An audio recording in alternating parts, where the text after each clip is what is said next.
Operant conditioning के क्या applications हैं, इसको किस तरह से अप्लाई किया जा रहा है, इस्तेमाल किया जा रहा है।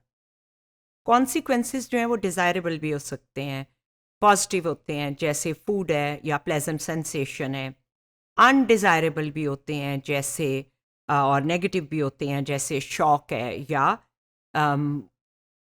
नो फूड है या पफ ऑफ एयर है। Desirable consequences are called rewards या रीइंफोर्समेंट, क्योंकि ये स्ट्रेंथन करते हैं हमारी रिस्पॉन्स को। Undesirable can be punishment or withholding of reinforcement. Rewards and reinforcements are mostly used for encouraging or teaching a behavior, whereas the negative or undesirable जो consequences हैं जैसे punishment है, वो किसी behavior को stop करने के लिए इस्तेमाल किया जाता है। क्योंकि बड़ी पावरफुल नेचर है कॉन्सिक्वेंसेस की और इसकी बड़ी रेलेवेंस है इंसानों के लिए भी, जानवरों के लिए भी। ये हमारे रियल एक्सपीरियंस को शो करता है। आम लाइफ में हम बहुत से अपने नतीजों की वजह से चीज़ सीखते हैं, गिर गिर कर सीखते हैं, तकलीफ़ उठाकर सीखते हैं और कई दफ़ा हौसला अफजाई से सीखते हैं। तो इसलिए ऑपरेंट कंडीशनिंग की बहुत इम्प्लीकेशंस हैं रियल लाइफ के लिए और इसकी एप्लीकेशंस भी। Principle of operant and instrumental conditioning जो है इसको बहुत सी सेटिंग्स में इस्तेमाल किया जा रहा है। एग्जाम्पल्स देख लें रियल लाइफ की। एक बच्चा पहला कदम उठाता है तो सब ताली बजाते हैं।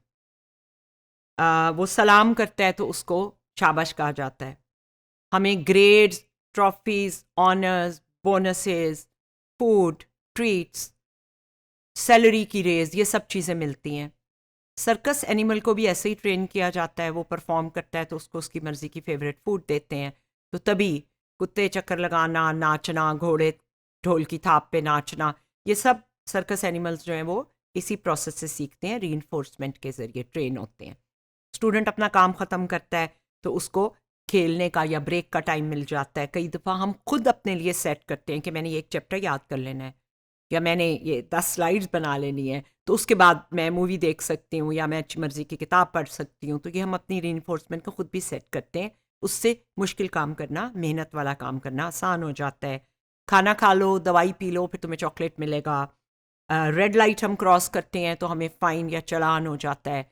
तो उस बिहेवियर को रोकने के लिए ये पनिशमेंट रखी गई है। किसी बच्चे को कोई मारता है तो उसको पनिशमेंट मिलती है। इसका प्रोसेस ऑफ एप्लीकेशन क्या होगा? पहले आपको रीइंफोर्सर या जो भी पनिशर आपने यूज़ करना है उसको आइडेंटिफाई करना है। किस बिहेवियर के लिए क्या रीइंफोर्सर है? आप बताएंगे आपने कौन सा बिहेवियर सिखाना है। कुछ बिहेवियर एकदम से कहने से भी हो जाते हैं, लेकिन जानवरों में क्योंकि आप कह के नहीं कराते, उनके लिए हम कंडीशनिंग के प्रोसीजर बनाते हैं बिहेवियर आइडेंटिफाई करके। जैसे पैकिंग है, बच्चे को अगर सलाम सिखाना है तो उसको भी स्टेप्स में सिखा सकते हैं। तो पहले हम वो बिहेवियर आइडेंटिफाई करते हैं। जैसे आई कांटेक्ट नहीं करते कुछ मरीज़, तो उनको आई कांटेक्ट हमारा बिहेवियर है जो हमने सिखाना है। फिर रीइंफोर्सर क्या है, क्या चीज़ आपने देनी है उन्हें, उसकी टाइप क्या होगी, वो खाना होगा या कोई थपकी होगी या पैसे होंगे, और वो कितनी देनी है। बहुत ज़्यादा दे देंगे पेट भर जाएगा, उसके बाद तो वो जानवर काम करेगा ही नहीं। फिर उसका स्केड्यूल ऑफ रीइंफोर्समेंट प्लान करते हैं, फिर ट्रायल्स करते हैं, रिकॉर्डिंग करते हैं, देखते हैं कि कितनी रिस्पॉन्स आई हर ट्रायल में।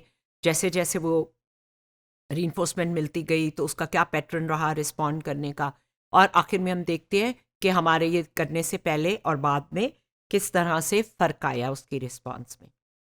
इसको स्कूल सेटिंग्स में, साइकोथेरेपी और क्लिनिकल सेटिंग्स में, एनिमल ट्रेनिंग में, ऑर्गेनाइजेशनल एंड वर्क सेटिंग्स में रीइंफोर्सर्स यूज़ किए जा रहे हैं। बच्चों के बिहेवियर और उनकी सोशलाइजेशन के लिए, उन्हें सिखाने के लिए कि अदब क्या चीज़ होती है, हम सोशलाइजेशन करते हैं और उनकी टॉयलेट ट्रेनिंग करते हैं, इसके लिए भी इस्तेमाल होता है। स्पोर्ट्स ट्रेनिंग में भी होता है रीइंफोर्समेंट का कॉन्सेप्ट। और जो मरीज़ दवाई नहीं खाना चाहते उनकी मेडिसिन एडहेरेंस के लिए भी कोई रीइंफोर्समेंट कंडीशनिंग का यूज़ किया जा सकता है। टीचर्स जो हैं वो परफॉर्मेंस के लिए, कंप्लाइंस के लिए, पंक्चुअलिटी के लिए, कंप्लीशन ऑफ वर्क के लिए यूज़ करते हैं। पेरेंट्स यूज़ करते हैं। टाइम आउट एक टेक्निक है कि अगर कोई मिसबिहेव कर रहा है या वो डिसरप्टिव है या आर्ग्यू कर रहा है तो उसको कुछ देर के लिए उस एक्टिविटी से हटा दिया जाए, जैसे टीवी बंद कर दिया है या उसको बाकी बच्चों की प्ले एक्टिविटी से निकाल दिया है। डिसरप्टिव या हार्मफुल बिहेवियर के लिए भी हम इंस्ट्रूमेंटल कंडीशनिंग के प्रोसीजर इस्तेमाल करते हैं। थेरेपी की टेक्निक्स हैं, token economy and contingency management, उसके लिए भी इस्तेमाल करते हैं मरीज़ों के साथ, मेंटल पेशेंट्स के साथ। एम्प्लॉयज़ को सर्टिफिकेट देने के लिए स्टूडेंट्स को रीइंफोर्स करते हैं। इसमें कुछ कंस्ट्रेंट्स हैं। पास्ट रीइंफोर्समेंट कंटिजेंसी जो है उनका हमें पता होना चाहिए किसके लिए क्या रीइंफोर्सर है। अगर किसी को चॉकलेट पसंद ही नहीं है और चॉकलेट को आप रीइंफोर्सर के तौर पे दे रहे हैं तो वो रीइंफोर्समेंट नहीं है, वो क्यों करेगा, उसने चॉकलेट खाना ही नहीं है। अ, इसी तरह फूड जब दे देंगे तो पेट भी भर सकता है, तो फिर उसका कोई फ़ायदा नहीं होगा। पनिशमेंट के बहुत से असरात होते हैं जो नेगेटिव भी हो सकते हैं। आप बिहेवियर को तो रोक रहे हैं लेकिन कुछ और असरात भी हो सकते हैं, स्टबर्ननेस भी आ सकती है। तो इसलिए रिवॉर्ड रोकना है, यानी उसकी मज़े की चीज़ उससे ले लेनी है या उसको सज़ा देनी है, इसमें फ़ैसला करना पड़ता है।